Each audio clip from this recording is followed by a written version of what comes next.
আমি আজকে একটা সত্যিকারের গল্প আপনাদের সামনে বলবো। আপনারা যদি পুরা গল্প শুনেন তাহলে বুঝতে পারবেন। এই জায়গায় কিন্তু জিনের কথা আমি বলবো। আগের দিন মনে করেন সপ্তাহে একটা বাজার বসতো। আমাদের এলাকার মধ্যে সেদিন বৃহস্পতিবারের হাট বসছিল। আমার দাদা ওই বাজারে গেছে। বাজার যাওয়ার পরে বাজার করছে, করার পরে 7টা বেজে গেছে। আমার দাদা আবার মসজিদের ইমাম আছিল। তখন বাজার করে আইসা করবো, রাস্তার মধ্যে আমার দাদার শ্বশুর বাড়ির এক লোকের সাথে দেখা হয়েছে। দেখা হইলে উনি বলতেছে যে আমি তো আপনার খুঁজতেছি, পাইতাছি না। তো আপনার শাশুড়ি কিন্তু অনেক অসুস্থ, আপনার শ্বশুর আমার বলে দিছে আপনার যাতে খবরটা দিই। তখন আমার দাদা কইল, দাদা আমি তো আবার বাড়ির যাই, তখন আবার যেতে পারতাম না, বেশি রাইত হয়ে যাবো। বাড়ির তো গিয়া যদি আমি হেন যাই তাহলে বেশি রাইত হয়ে যাবো। আচ্ছা দেখি আমি যদি বাড়ির কারো পাই, কেউ পাই, তাইলে মনে করেন বাজারটা দিয়ে দিই, দেওয়ার পরে আমি যাবো, আপনি যান। পরে দাদা খুঁজতে খুঁজতে হের চাচা তো বাইরে পাইছে।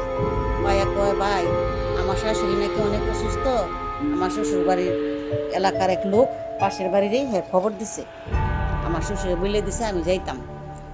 পরে তুমি যে বাজারটা নিয়ে দেও, আর ওই যে এর মারে কই, আমার আব্বার কথা কইছে। আব্বা তখন ছুটো, আমার খুব ছুটো। ওই যে আমরা বাচ্চার মারে যায় কইও যে আপনার মারে দেখতে গেছে গা, আপনার মা অনেক নাকি অসুস্থ, এই জন্য গেছে গা, হ্যাঁ বাড়ি দাঁড়াইছে না, হ্যাঁ গেছে গা হিন্দি। আমার দাদার নাম আছিল নবালি।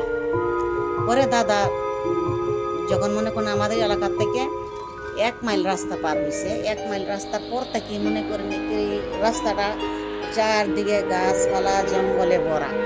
যাইতে বড় শিমুল গাছ থেকে একটা লোক মানে মানুষের কণ্ঠে আওয়াজ দিয়া সালাম দিছে, বিরাট এক হাত দিয়া গাছে থেকে। কিন্তু আমরা যেভাবে কথা বলি এইভাবে আমাদের মতো স্পর্শ করে আওয়াজটা আইছে না। মানে আওয়াজটা বলে দাদা অনুমান করছে যে নাকের মধ্যে কথাটা বাজে গেছে, নাকের সুরে মাঝে নাক পায়ে আগে যেমনি কথা কইতে পাবে, নাকের সুরে আওয়াজ দেয়া সালামটা দিছে। দেওয়ার পরে দাদা যাইতেছে, দাদা কইলে তো মানুষ না। দাদা একটু ভয় পাইছে, দাদা মসজিদের ইমাম তো, এত একটা ভয় পাইছে না। পরে দাদা যাইতেছে গা আইটা যাওয়ার কিছু রাস্তা গেছে মনে করেন, তখন ঝিলের উপর দিয়ে যে রাস্তাটা, এইটার মধ্যে আর কোনো গাছরা নাই, কোনো কিছুই নাই গা। তখন এমনি খোলা জায়গা হাইটে যাইলে তারপরে মনে করেন বাড়িঘর সাইডে তো মনে করেন বাড়ির সামনে দিয়ে গাছরা থাকে। তখন এই জায়গার মধ্যে যাওয়ার সাথেই বিড়াল, দাদার মাথার উপরে দিয়ে বিড়াল লাফ দিয়ে পড়ছে, সাদা বিড়াল পিছনের দিকে লাফ দিয়ে সামনের দিকে যায় পড়ছে। পড়লে দাদা ভয় পেয়েছে। দাদা ভয় পাওয়ার পরে দাদা আবার সোরা কালাম করিয়া উদিতাছে, শুইল।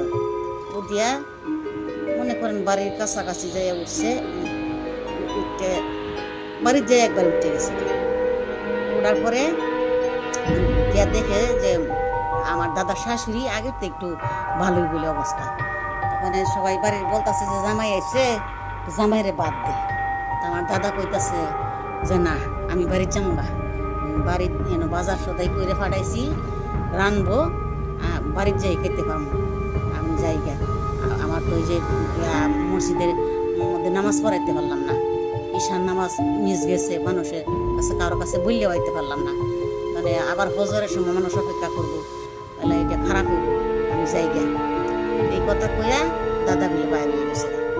বাড়ি আইয়া পড়তেছে, আবার মনে করেন কিছু দূর রাস্তা আইলেই ওই ঝিলের রাস্তার মধ্যে বলে সাদা এক ঘোড়া সাজিয়া দাদার দিকে এমনি ঘোড়া যেমনি আওয়াজ দেয় দাদার দিকে যাইতেছে, দাদার ধরনে লেগিয়া। পরে দাদা কয়েছে, আপনি আমার সালাম দিচ্ছেন শিমুল গাছ থেকে? হ্যাঁ আমি সালাম দিচ্ছি, আপনার সালামের জবাব দিয়ে দিছি। তো আপনি তারপরে আমার মাথার উপর দিয়ে আপনি বিড়ালের রূপ ধরে সাজিয়া আমার সামনে দেখছেন, এটা তো ঠিক না। মানুষের ভাই ভয় দেখানি ঠিক না। আপনি আপনার রাস্তায় থাকেন, আমি আমার রাস্তায় থাকি। তা আমারে ভয় দেখাইলে আপনার কী লাভটা হইতেছে? আপনি তো দেখছেন আমি ঠেকাত পড়ে গেছি, তো এই রাত্রেবেলা এই রাস্তা দিকেও যায়, আমার দরকার দিকে আমি গেছি, আপনি আমার কী জন্য ভয় দেখাইতেছেন? পরে এই রাস্তা মধ্যেই মনে করেন সরে গেছে গা, মানে এই ঘোড়াটা ছিল, ঘোড়াটা সেরে গেছে গা।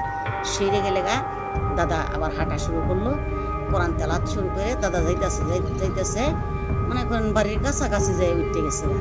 উঠতে গেলে গা পরে এই মানুষের মতো পিছন দিয়া মিলে দাদারে সালাম দেয়, দাদার নাম দিয়ে কয়, এই নওয়াব আলী, তুমি যদি খালি ভয় পাইলে তোমার মাইরে লেলা বলে, তুমি কিন্তু অনেক সাহসী, তোমার সাহস এগুলো তুমি বাঁচে গেছো, নাহলে তো মনে করো যে শিমুল গাছ থেকে যে সালাম দিছিলাম, তুমি ভয় যদি পাইতা তখনই তোমার বাইরে লেলাম হইলে। তখন আমার দাদা আর পিছনের দিকে ফিরে তাকাইছে না, বাড়ির যেয়ে উঠছে, উঠলে দাদি পানি টানি দিছে, হাত মুখ ধুইছে। তখন শীতের দিন আসিল, দাদাকে গরম কাপড় চাপড় খুলছে, বললে দাদি কয়, তোমার শীতের দিন তোমার কাপড় চাপড় ভিজা খেললে গিয়া এত গামাই গামছো। তখন দাদা পুরা ঘটনাটা কইল যে রাস্তার মধ্যে যাইতাছি এই অবস্থা,